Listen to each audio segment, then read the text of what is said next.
Hello बच्चों, मैं अर्चना आपकी बायोलॉजी एजुकेटर एंड मेंटर एक बार फिर से स्वागत करती हूँ आपका बोर्ड क्लासेस बाय विजय में। तो आज हम कोई चैप्टर नहीं, कोई टॉपिक नहीं, बल्कि एक important strategy video, road map video for board 2026 को लेकर के मैं आई हूँ। तो आज हम जानेंगे कि एक महीने मतलब 30 दिन में हम पढ़कर कैसे 90 या 90 प्लस ला सकते हैं।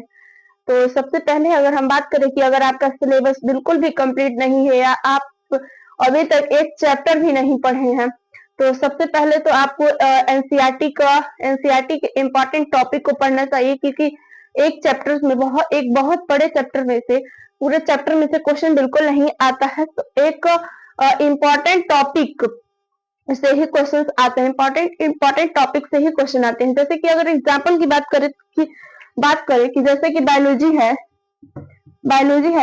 की अगर हम बात करें फर्स्ट चैप्टर की, इसके बात करें कि फर्स्ट चैप्टर जो है sexual reproduction in flowering plant, ये एक बहुत बड़ा चैप्टर है। इसमें से अगर पूरे चैप्टर की बात करें, पूरे चैप्टर से कभी भी क्वेश्चन नहीं आता है।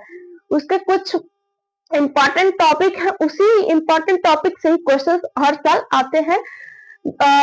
आते हैं। उस टॉपिक को आप बहुत अच्छे से पढ़ सकते हैं। उसके साथ साथ आप की पॉइंट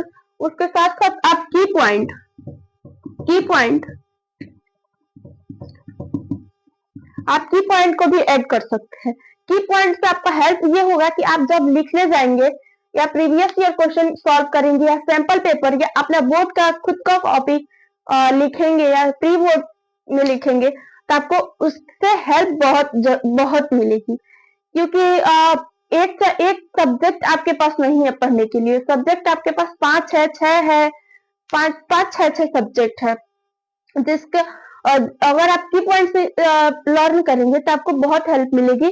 क्योंकि आप पूरा अगर सोच रहे हैं कि एक डिफिनेशन लर्न कर ले या पूरा पैराग्राफ लर्न कर ले, तो आप ऐसे नहीं लिख पाएंगे, आप पैनिक होने लगेंगे अपने बोर्ड एग्जाम में। तो इसीलिए आपको की पॉइंट याद करना बहुत जरूरी है। की पॉइंट से आपका बहुत हेल्प मिलेगा। और एनसीईआरटी की पूरी अच्छे से इंपॉर्टेंट टॉपिक को अच्छे से की पॉइंट के साथ पढ़ना है। अगर आपको नहीं समझ में आ रहा है कि हम कैसे पढ़े, कुछ समझ में नहीं आ रहा है एनसीईआरटी है, तो आप यूट्यूब की हेल्प ले सकते हैं। यूट्यूब में इस टाइम बहुत अच्छी सीरीज चलती है, फ्री में सीरीज चलती है यूट्यूब पर, हर सब्जेक्ट की सीरीज चलती है, तो आप उसकी हेल्प ले सकते हैं। उसमें सिर्फ इम्पोर्टेंट टॉपिक ही पढ़ाया जाता है, ना कि इधर उधर की बातें बिल्कुल नहीं की जाती है यूट्यूब की उन सीरीज में। और आप वहां से सबसे पहले तो आपको वहां से अपनी पूरी सिलेबस को कंप्लीट करना है। उसके बाद आपको क्वेश्चन पीवाईक्यू लगाना है, उसके बाद सैंपल पेपर लगाना है। इन सारी चीजों, अगर आपका पूरा सिलेबस कंप्लीट हो जाता है और आपको हर एक चैप्टर को टच करना है, ये नहीं कि इससे 2 मार्क्स के क्वेश्चन आते हैं, 5 मार्क्स के क्वेश्चन आते हैं तो हम इसको नहीं पढ़ेंगे, ऐसा बिल्कुल भी नहीं करना है। अगर आप ऐसा करेंगे तो आपका 5 मार्क्स या 2 मार्क्स से ही नंबर बहुत ज्यादा कम हो सकते हैं, उतना से ही। इसलिए आपको हर एक चैप्टर को टच करना है।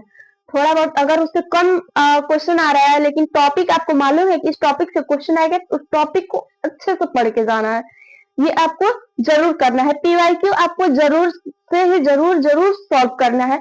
उसके साथ सैंपल पेपर तो आपको जरूर करना है, क्योंकि अगर आप पीवाईक्यू कर रहे हैं, सैंपल पेपर कर रहे हैं, तो आपका इससे अच्छे से रिवीजन भी होता है। इसके साथ साथ आपको लिखने की प्रैक्टिस भी होती है, ये आपको जरूर करना है। और उसके बाद हम बात करें रिवीजन कैसे करें। रिवीजन तो आप पीवाईक्यू सॉल्व करेंगे तभी भी हो जाएगा, सैंपल पेपर सॉल्व करेंगे तब भी हो जाएगा। उसके बाद आप रिकॉल कर सकते हैं। आप सोने जाने से पहले जितना आप पढ़े हैं, सुबह से शाम तक जितना पढ़े, आप सोने जाने से पहले एक बार रिकॉल कर सकते हैं। आप उसके साथ साथ आप फॉर्मूला का अगर आपको रिवीजन करना है तो आप फॉर्मूला शीट बनाइए। उसको सुबह उठ करके आप रोज सुबह उठकर 10 मिनट 15 मिनट उस फॉर्मूला शीट को एक बार जरूर पढ़ें। उसके साथ साथ आप छोटे छोटे फॉर्मूला बेस्ड न्यूमेरिकल सॉल्व कर सकते हैं, जिससे आपको न्यूमेरिकल भी लर्न हो जाएगा और आप लॉन्ग क्वेश्चन सॉल्व करने में आपको दिक्कत भी नहीं होगी, कोई प्रॉब्लम भी नहीं होगी, आप ये कर सकते हैं। और इसके साथ साथ आप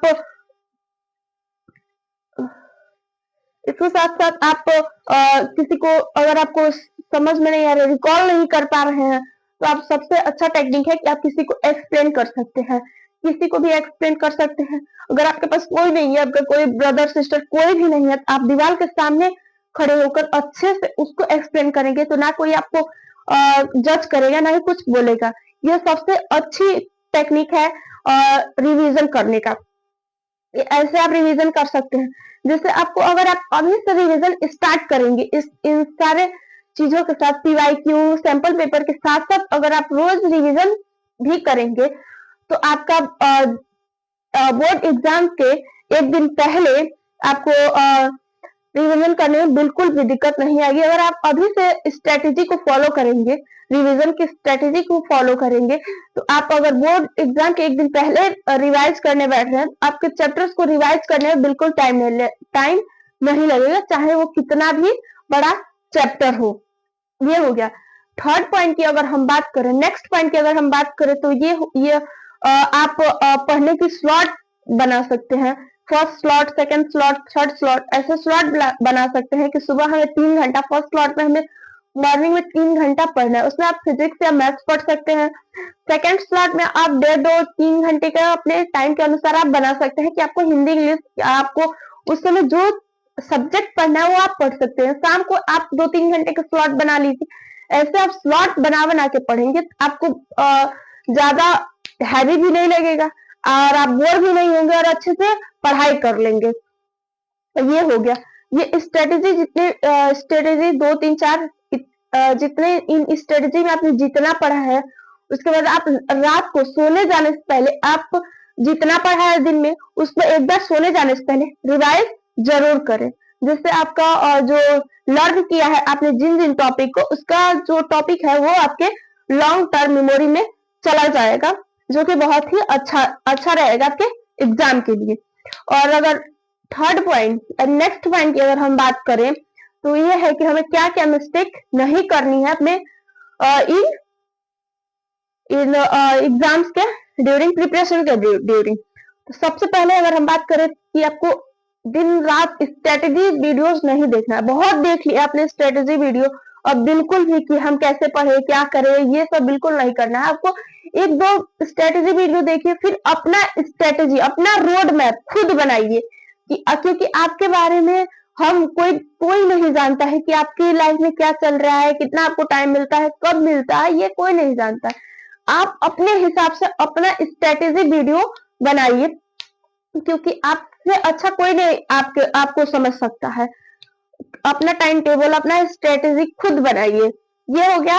और सेकंड मिस्टेक की अगर हम बात करें कि अपना टाइम वेस्ट बिल्कुल भी नहीं करना है, क्योंकि अगर आपको अभी टाइम हो रहा है, जैसे फॉर एग्जाम्पल 12:50 हो रहा है, अगर आपको इस समय सोचना है पढ़ने के लिए, फिर सोच रहे हैं कि नहीं 1 बजे पढ़ेंगे, तो जो ये 10 मिनट का टाइम बीच में जो बच रहा है, इसमें आप बिल्कुल टाइम वेस्ट नहीं करके आप तुरंत पढ़ने बैठ जाइए, क्योंकि आपका जो ये 10 मिनट है, इसमें आपका मूड चेंज भी हो सकता है कि यार कल पढ़ेंगे, ये परसों पढ़ेंगे। ऐसे करते करते आज तक तो हो गया, आप क्या 1 महीना तो एग्जाम बचा है, इसके अब आगे क्या होगा? अगर आप फिर ऐसे ही करेंगे, कल पढ़ेंगे, परसों पढ़ेंगे, ऐसे क्या होगा? तो आपको टाइम वेस्ट बिल्कुल भी नहीं करना है। अब 1 महीना बचा है, आप अपनी जान लगा दीजिए इस 1 महीने में अपने बोर्ड एग्जाम के लिए, क्योंकि ये बार बार नहीं आएगा, फिर नहीं आएगा आपका बोर्ड, फिर आपको बोर्ड नहीं देंगे।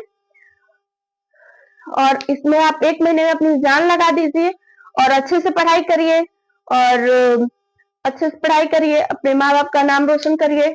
और इसी के साथ साथ अगर आपको इस वीडियो से थोड़ा सा भी हेल्प मिला हो, तो आप अपने दोस्तों के साथ जरूर शेयर करें। Thank you. एंड अच्छा लगे वीडियो तो लाइक, शेयर एंड छोटा सा कमेंट जरूर करें। And thank you for watching.